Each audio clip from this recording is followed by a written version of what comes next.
Mística Cidade de Deus, capítulo 21, do tomo 2, livro 3, de Santa Maria de Ágreda. Santa Isabel pede à Rainha do Céu que espere o nascimento de João. O sentimento de Santa Isabel prevendo a partida de Maria Santíssima. Fazia mais de 2 meses que a princesa do céu chegara à casa de Santa Isabel.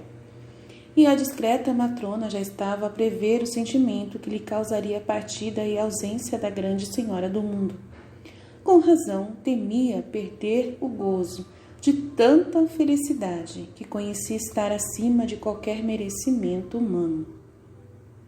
Santa e humilde, refletia também em seu coração se não seriam suas faltas um motivo para delas se retirarem a formosa lua com o sol da justiça encerrado em seu tálamo virginal.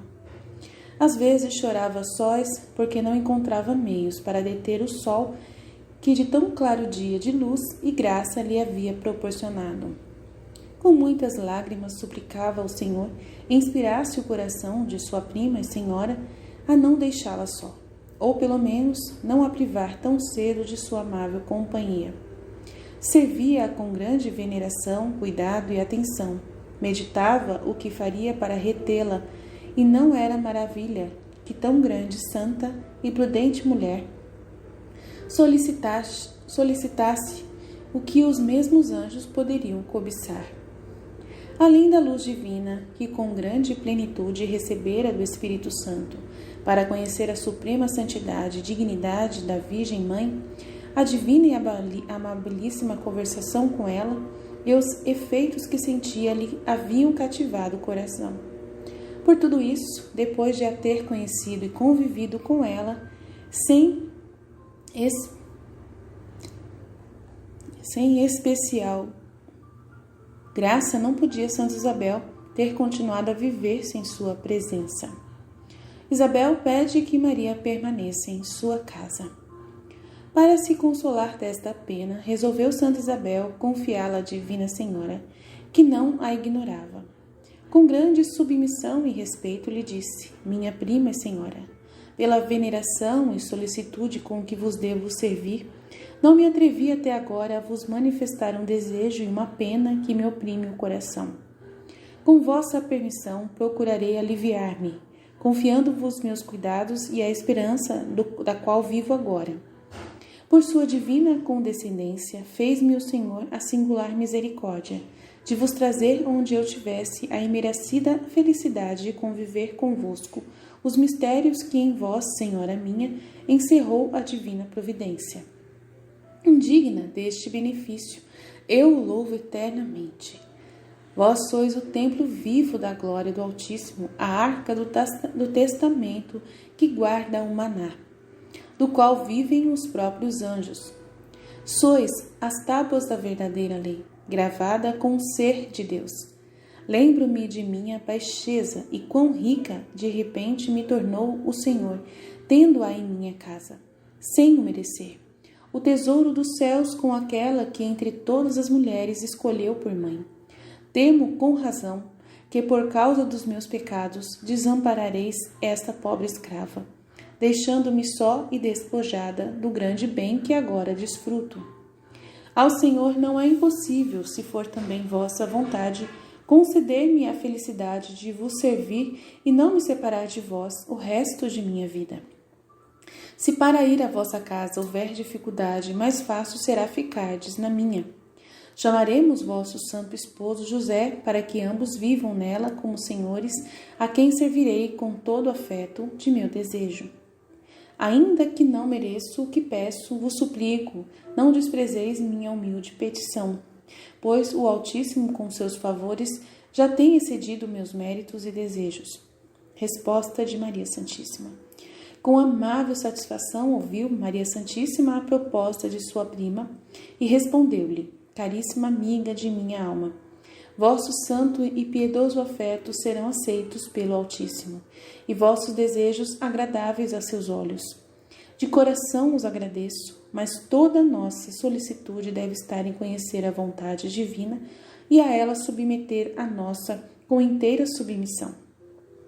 Se esta é a obrigação de todos, bem sabeis, amiga minha, que eu lhe devo mais do que ninguém.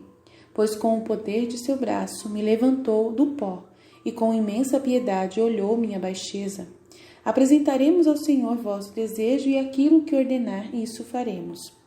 A meu esposo José também devo obedecer, e sem sua ordem e disposição não posso, caríssima, escolher minhas ocupações, lugar e casa para viver. É justo que obedeçamos aos que são nossos superiores. Santa Isabel pede a Maria que fique até o nascimento de São João. A estas tão justas razões da princesa do céu sujeitou Santa Isabel seu parecer e vontade, e com santa humildade, docilidade, lhe disse: Senhora, quero obedecer à vossa vontade e venerar vossa doutrina. Apenas vos apresento de novo o íntimo amor do meu coração, pronto para vos servir. E se o que propus não é conforme a vontade divina e não o posso obter, pelo menos se for possível, desejo, minha rainha, que não me deixeis antes do nascimento do filho que trago em meu seio. Ele conheceu e adorou seu Redentor no vosso. Goze então de sua presença e luz antes do que qualquer outra criatura. Receba a vossa bênção para começar os passos de sua vida, na presença daquele que há de guiá-lo retamente. Quero que vós, a Mãe da Graça, apresenteis meu filho ao Criador, e lhe alcanceis de sua bondade imensa a perseverança daquela graça recebida por meio de vossa docíssima voz, quando sem merecer a ouviu. Permite-me, pois, meu amparo, ver meu filho em vossos braços, onde há de se reclinar o próprio Deus, que formou e conserva o céu e a terra. Não diminua nem se restrinja por minhas culpas a grandeza de vossa maternal piedade. Não me recuseis este consolo e a meu filho tão grande felicidade, que como mãe solicito e desejo, embora não a mereça. Ambas pedem a Deus o conhecimento de sua vontade. Não quis Maria Santíssima recusar este pedido. Ofereceu-se para pedir ao Senhor o cumprimento de seu desejo. Encarregou sua prima de orar para conhecer a divina vontade. Com este acordo, as duas mães dos melhores filhos que nasceram neste mundo retiraram-se ao oratório da divina princesa e, recolhidas em oração, apresentaram ao Altíssimo suas súplicas. Num êxtase, conheceu Maria Santíssima, com nova luz, o mistério, vida e méritos do precursor São João e o que ele realizaria, preparando com sua pregação os caminhos dos corações humanos para receberem seu Redentor e Mestre. Destes grandes sacramentos foi revelado a Santa Isabel apenas com o que convinha a ela, que ela entendesse. Conheceu também a Senhora a grande santidade de Santa Isabel e que sua morte seria em breve, precedida pela de Zacarias.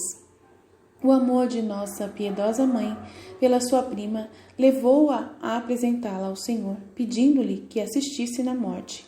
Expôs-lhe também o que solicitara a respeito do nascimento de seu filho. Quanto a ficar na casa de Zacarias, nada disse a prudentíssima Virgem, pela divina ciência que possuía, viu logo não ser conveniente, nem vontade do Altíssimo, que vivesse sempre na casa da prima, conforme esta desejava. Resposta divina.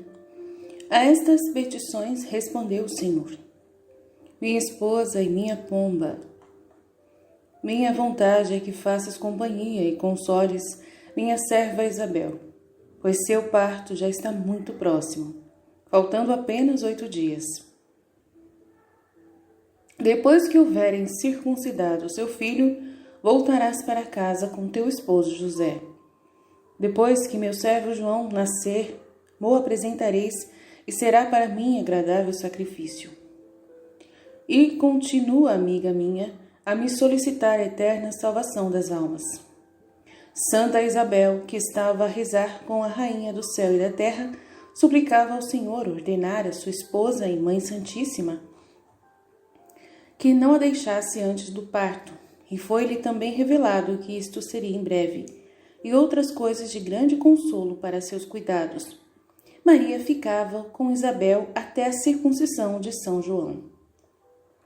Voltou Maria Santíssima do êxtase terminada a oração, conferiram as duas mães como já se aproximava o parto de Santa Isabel, de acordo com o aviso que o Senhor dera a ambas. Com ardente desejo de sua felicidade, perguntou logo a Santa Matrona, nossa Rainha: Suplico-vos, Senhora, dizei-me se merecei o bem que pedi, de vos ter junto a mim até meu parto, já tão próximo. Respondeu a Virgem Maria, minha prima: O Altíssimo atendeu nossas preces e dignou-se mandar-me satisfazer do vosso desejo de ficar convosco nessa ocasião. Esperarei não só o nascimento do vosso filho, mas também que ele seja circuncidado segundo a lei. Tudo será feito dentro de 15 dias. Com esta resposta de Maria Santíssima, encheu-se de alegria Santa Isabel, reconhecendo o grande favor que recebia. Humildemente, agradeceu ao Senhor ao Senhor e à Santíssima Rainha, havendo-se alegrado e instruído com seus avisos e advertências, tratou a Santa Matrona de se preparar para o nascimento do filho e para a partida de sua soberana prima. Doutrina que me deu a Divina Rainha e Senhora Maria Santíssima. Nossos pedidos não desagradam a Deus. Minha filha, quando o desejo da criatura nasce de piedoso e devoto afeto, dirigido com reta intenção a santos fins, não se desagrada ao Altíssimo de que lhe seja proposto. Seja isso feito com submissão ao que mais lhe agradar, e com resignação para executar em tudo o que sua divina providência dispuser. Quando as almas se põem na presença do Senhor com reta conformidade de ânimo, Ele as olha como piedoso Pai e sempre lhes concede o que é justo, recusando-lhes e afastando-os do que não é bom e não lhes convém para seu verdadeiro bem. De zelo piedoso e bom nasceu o desejo de minha prima Isabel para me acompanhar toda a vida e não se separar de mim. Isto, porém, não era conveniente em vista dos fatos e peregrinações que sucederiam comigo, apesar de lhe ter recusado este pedido. Não se desagradou por ele e lhe concedeu o que não ia de encontro aos decretos de sua santa vontade e infinita sabedoria, e resultava em benefício dela e de seu filho João. Pelo amor que filho e mãe tiveram a mim, e por minha intercessão, o Todo-Poderoso os enriqueceu de grandes bens e favores. Sempre é eficacíssimo suplicar a Deus com boa vontade e reta intenção, por meio de minha intercessão. A intercessão de Maria Santíssima. Quero que o ofereças todas as tuas orações e súplicas em nome do meu Filho Santíssimo e meu. Confia sem receios que serão atendidos, se as fizeres com reta intenção, tendo em vista o agrado de Deus. Considera-me amorosamente como tua mãe, amparo e refúgio, e entrega-te a minha devoção e amor. Adverte, caríssima, que é o desejo de teu maior bem que me leva a ensinar-te o meio mais poderoso e eficaz, para com a divina graça alcançares grandes tesouros e benefícios da liberalidade do Senhor. Não te indisponhas para eles, nem os retardes por tua falta de confiança. Se queres que te ame como filha, muito querida, esforça-te em imitar-me no que te manifesto e ensino. Emprega nisto tuas forças e cuidado, dando por bem empregado quanto fizeres por conseguir aprender e praticar meus ensinamentos e doutrinas. Capítulo 22. O nascimento do precursor de Cristo. Atos da Soberana Senhora Maria Santíssima nessa ocasião. Nascimento de João Batista. Chegou a hora de surgir no mundo o astro, que anunciava o claro sol de justiça e o desejado dia da lei da graça. Era tempo oportuno que viesse à luz o grande profeta, e mais que profeta, João prepararia os corações e mostraria com o dedo o cordeiro que salvaria e santificaria o mundo. Antes que deixasse o seio materno, manifestou o Senhor ao abençoado menino que se aproximava a hora de seu nascimento para começar a pregação dos mortais sob a luz comum a todos. Dispunha o infante de perfeito uso da razão, elevado com a ciência infusa que recebera da presença do Verbo encarnado. Por ela compreendeu que iria aportar a uma terra maldita, cheia de perigosos espinhos, que iria colocar os pés no mundo cheio de laços e semeado de maldades, onde muitos naufragavam e pereciam. Sentimentos do precursor. Entre este conhecimento e a ordem natural divina de nascer, estava o grande menino como perplexo. De um lado, percebia que haviam chegado ao termo as causas naturais que concorreram para a formação e desenvolvimento do seu corpo, e a própria natureza o compelia a nascer e a deixar o claustro materno. A força da natureza unia-se à vontade expressa do Senhor, que assim o ordenava. Por outro lado, ponderava os riscos da perigosa carreira da vida mortal, e entre o temor e a obediência detinha-se com medo e movia-se com prontidão. Quisera resistir sem deixar de obedecer, e dizia consigo: aonde irei, se vou cair no perigo de perder a Deus? Como me entregarei à convivência dos mortais, onde tantos se obscurecem, perdem o sentido e o caminho da vida? No seio de minha mãe encontro-me em trevas, mas fora dele acharei outras de maior perigo. Desde que recebi a luz da razão, senti-me oprimido, porém mais me aflige a expansão e liberdade dos mortais. Apesar de tudo, vamos, Senhor, ao mundo, para cumprir vossa vontade é sempre o melhor. Se em vosso serviço, ó Rei Altíssimo, minha vida e potências puderem se empregar, só isto me tornará fácil sair à luz e aceitar a peregrinação terrestre. Dai-me, Senhor, vossa bênção para entrar no mundo. Deus abençoa o precursor. Com esta súplica, mereceu o precursor de Cristo receber novamente, no momento de nascer, a bênção e a graça de Deus. Assim o entendeu o feliz menino, sentiu em sua mente a presença de Deus e compreendeu que era por ele enviado para grandes coisas em seu serviço, para cuja realização prometia sua graça. Antes de narrar o felicíssimo parto de Santa Isabel, para ajustar o tempo em que se sucedeu com o texto dos santos evangelistas, advirto que a gestação desta admirável concepção durou 9 meses, menos 9 dias. Em virtude do milagre que conferiu fecundidade à mãe estéril, o concebido desenvolveu-se nesse prazo e chegou ao ato de nascer. Quando São Gabriel disse a Maria Santíssima que sua prima Isabel estava grávida de 6 meses, deve-se entender que este tempo não estava terminado, porque lhe faltavam de 8 a 9 dias. Acima. Eu disse também que no 4º dia da encarnação do Verbo, a Divina Senhora partiu para visitar Santa Isabel. Por não ter ido imediatamente, é que São Lucas diz que Maria Santíssima foi naqueles dias, com diligência às montanhas.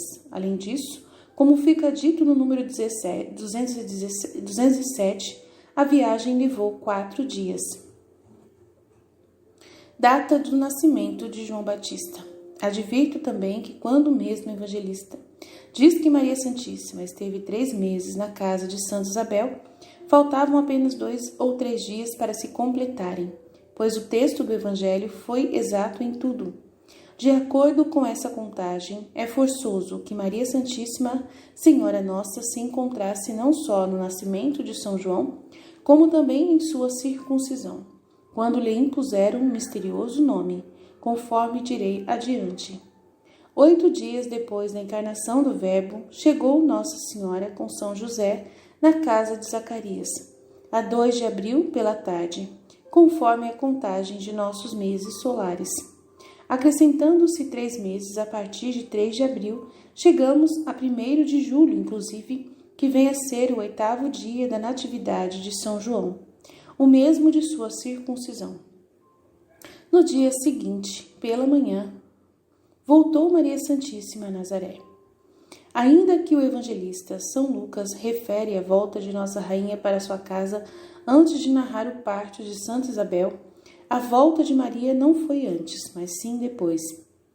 O texto sagrado antecipou a narração da viagem da Divina Rainha para terminar o que lhe dizia respeito e prosseguir a história do nascimento do precursor, sem interromper novamente o fim de sua exposição. Assim me foi dado a entender para o escrever. Nascimento do precursor. Aproximando-se, pois, o momento do esperado parto, sentiu Santa Isabel, por efeito da natureza e da obediência do infante, que este se movia como para se erguer. Quando lhe sobrevieram as dores, mais leves do que ordinariamente nas outras mães, Isabel mandou avisar a princesa Maria. Não a chamou para assisti-la pessoalmente, pois a reverência pela dignidade de Maria pelo fruto que levava em seu seio a deteve para não pedir o que não lhe parecia decente. Não foi a senhora pessoalmente que enviou-lhe as mantilhas e faixas que fizera para envolver o feliz recém-nascido. Nasceu um menino muito perfeito e robusto, manifestando a pureza da alma na do corpo, pois não teve tantas impurezas como as demais crianças. Envolveram-lhe nas mantilhas, que mais eram grandes e veneráveis relíquias. Depois de Santa Isabel já estar composta, saiu de seu oratório e foi visitar e dar parabéns à mãe e filho. Maria oferece o recém-nascido a Deus. Tomou a rainha o recém-nascido em seus braços, a pedido de sua mãe, e ofereceu-o como oblação ao Eterno Pai, que o recebeu com agrado e como as primícias das obras do Verbo encarnado e execução de seus divinos decretos. O menino, felicíssimo e cheio do Espírito Santo, conheceu sua legítima rainha e senhora. Fez-lhe reverência, não só interior como também exterior, com leve inclinação de cabeça. Adorou novamente o Verbo divino feito homem no tálamo de sua Mãe Puríssima, donde lhe revelou com especialíssima luz. Conhecendo também os benefícios que entre os mortais recebera, fez o reconhecido infante muitos atos de agradecimento, amor, humilde e veneração a Deus homem e a sua Virgem Mãe. A Divina Senhora, ao oferecê-lo ao Eterno Pai, fez por ele esta oração: Altíssimo Senhor e Pai nosso, recebei no vosso serviço as estreias e primeiro fruto de vosso Filho Santíssimo e meu Senhor. Santificou-o e resgatou-o do poder e efeitos do pecado dos vossos antigos inimigos. Recebei este sacrifício matutino e infundi-lhe com vossa santa bênção vosso divino Espírito, para que seja fiel dispensador do mistério para o qual o destinais, para a honra vossa e de vosso unigênito. Esta oração foi em tudo eficiente e nossa Rainha conheceu como o Altíssimo enriquecia ao menino escolhido e destinado para seu precursor. Ele também sentiu em seu espírito o efeito de tão admirável graça. O precursor recém-nascido nos braços de Maria. Enquanto a grande Senhora Rainha do Universo teve em seus braços o menino João, permaneceu em êxtase por alguns momentos. Durante eles, fez a oração e o oferecimento do menino, mantendo-o reclinado em seu peito, onde logo se reclinaria o unigênito do Pai seu. Esta foi a singularíssima prerrogativa e excelência do grande precursor, que nenhum outro dos santos pôde gozar. Não é muito que o anjo chamasse grande na presença do Senhor, pois antes de nascer o visitou e santificou. Nascido, foi colocado no trono da graça, estreando os braços que sustentariam o próprio homem-deus. Deste modo, Batista foi ocasião para despertar na Mãe Santíssima o desejo de nele receber seu Filho Senhor. E nesta lembrança foi presenteado com deliciosos carinhos. Conheceu Santa Isabel estes divinos sacramentos, porque o Senhor lhes revelava, enquanto contemplava seu miraculoso filho nos braços daquela que lhe era mais mãe do que ela própria. A Santa Isabel, ele devia ser o da natureza, e a Maria Puríssima o ser de tão excelente graça. Tudo isto criava suavíssima consonância no coração das duas mães e do menino, que também compreendia tão veneráveis mistérios. Com os pequenos gestos de seus tenros membros, manifestava o júbilo de seu espírito e se aconchegava à Divina Senhora para receber seus carinhos e não deixá-la. Acarinhava-o a Divina Senhora, mas com tanta majestade e moderação que jamais o beijou, como tal idade costuma permitir. Reservou seus castíssimos lábios intactos para o seu Filho Santíssimo. Tampouco fixou o rosto do menino, porque punha toda a atenção na santidade de sua alma, e olhou apenas para conhecê-lo. Tal era a prudência e modéstia da grande Rainha do Céu. Divulgação do nascimento do Batista. A notícia do nascimento de São João divulgou-se rapidamente, como diz São Lucas, e toda a parentela e vizinhança vieram felicitar Zacarias e Santa Isabel. Além de sua família ser rica, nobre e estimada em toda a região, a santidade de ambos tinha cativado o coração de quantos os conheciam. Durante tantos anos tinham-nos visto sem filhos e sabiam que Isabel era estéril e de avançada idade. Estas razões aumentaram em todos a surpresa, a admiração e a alegria, não duvidando que aquele filho o era mais do milagre do que da natureza. O santo sacerdote Zacarias continuava mudo, impossibilitado de expandir seu júbilo, porque ainda não chegara a hora em que tão misteriosamente se lhe soltaria a língua. Não deixava, porém, de manifestar por sinais seu gozo interior e oferecia ao Altíssimo afetuosos louvores e repetidas graças por tão raro favor em que não acreditara, mas agora via realizado. Doutrina que me deu a Rainha e Senhora do Céu. Antagonismo entre Deus e o mundo. Não te admires, filha caríssima, de que meu servo João encontrasse dificuldade e temesse entrar no mundo. Mais do que o amam, os ignorantes filhos do século aborrecem-no e temem seus perigos, os sábios iluminados pela ciência divina e luz do alto. Isto possuía em eminente grau aquele que nasceu para precursor de meu Filho Santíssimo, e daquele conhecimento procedia o seu receio. Foi-lhe útil, pois quem melhor conhece e detesta o mundo, com mais segurança navega suas encapeladas ondas e profundo golfo. Com tanta aversão à terra, começou o feliz menino sua carreira mortal, que jamais deu tréguas a essa inimizade. Não fez as pazes com a carne e nem aceitou suas venenosas lisonjas. Não empregou seus sentidos na vaidade, nem pôs nela seus olhos. Nesta firmeza em se opor ao mundo e a tudo o que é dele, deu a vida pela justiça. O cidadão da verdadeira Jerusalém não pode se confederar com Babilônia. Nem é compatível pedir e estar na graça do Altíssimo e, ao mesmo tempo, entreter amizade com seus declarados inimigos. Ninguém pode servir a dois senhores contrários, nem unir a luz com as trevas, Cristo e Belial. Evitar o contágio do espírito mundano.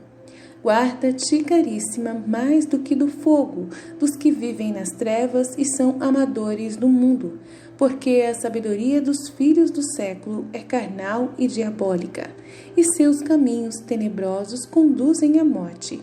Quando for necessário trazer alguém para a verdadeira vida da alma, ainda que para isto devas oferecer a de teu corpo, sempre conserves a paz do teu interior. 3 são os lugares em que desejo que vivas com tua mente. E se alguma vez o Senhor te mandar acudir às necessidades das criaturas, não retires a atenção desse refúgio. Quem vive num castelo rodeado de inimigos, sai à porta só quando isso for inevitável.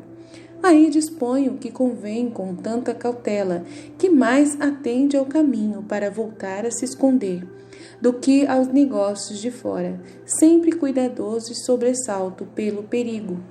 De igual modo deves proceder, se quiseres viver com segurança, pois, não tenhas dúvida, rodeiam-te cruéis inimigos, mais venenosos que áspides e basiliscos. O recolhimento preserva das quedas. Os lugares de tua morada devem ser a divindade do Altíssimo, a humanidade de meu Filho Santíssimo e o teu interior. Na divindade hás de viver como uma pérola na concha e o peixe no mar.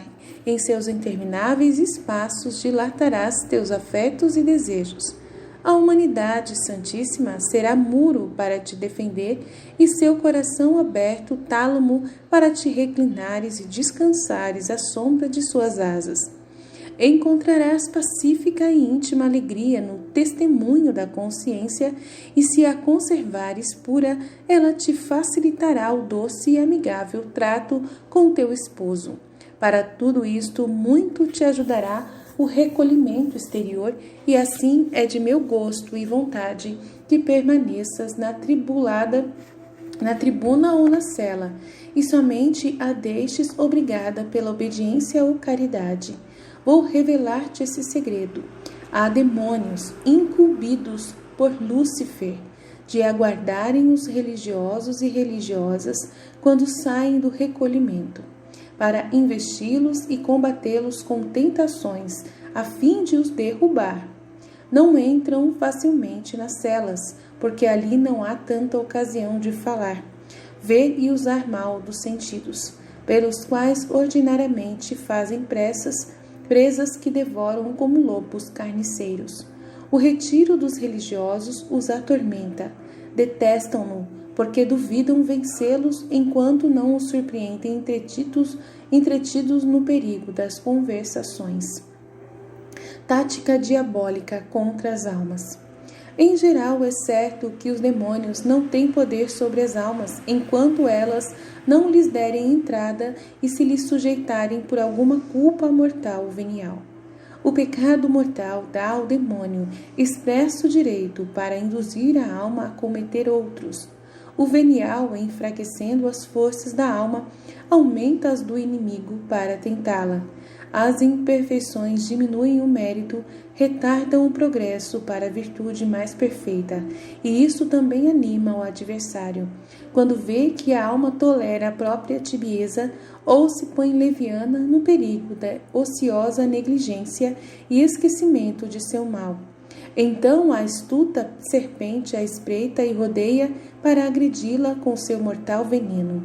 Como a ingênua avezinha, a vai levando distraída até fazê-la cair em algum dos muitos laços que arma para esse fim. Loucura dos imprudentes. Admira-te, pois, minha filha, do que a respeito conheces mediante a divina luz, e lamenta com íntima dor a ruína de tantas almas entorpecidas por este perigoso sono. Vivem obscurecidas por suas paixões e depravadas inclinações, descuidadas dos perigos, insensíveis ao mal, imprevidentes nas ocasiões. Em vez de evitá-las temendo-as, procura-nas com cega ignorância, seguem desenfreadamente suas transviadas inclinações para o deleite. Não refreiam sua paixão e desejo, nem adverte onde põem os pés, atirando-se a qualquer perigo e precipício. Inumeráveis são os inimigos, insaciável sua diabólica astúcia, sem trégua, sua vigilância sem descuido, sua atividade, que muito se diz semelhantes, ou para melhor dizer, de tão dissemelhantes inimigos, sigam para os viventes tão irreparáveis danos, que admira-se sendo infinito o número dos nécios e incontáveis os réprobos. O demônio se ensoberbeça com tantos triunfos que lhe dão os mortais, à custa da própria e tremenda perdição. Guarda-te o Deus eterno de tanta infelicidade. Chora e compadece-te da de teus irmãos e suplica sempre enquanto for possível a sua salvação.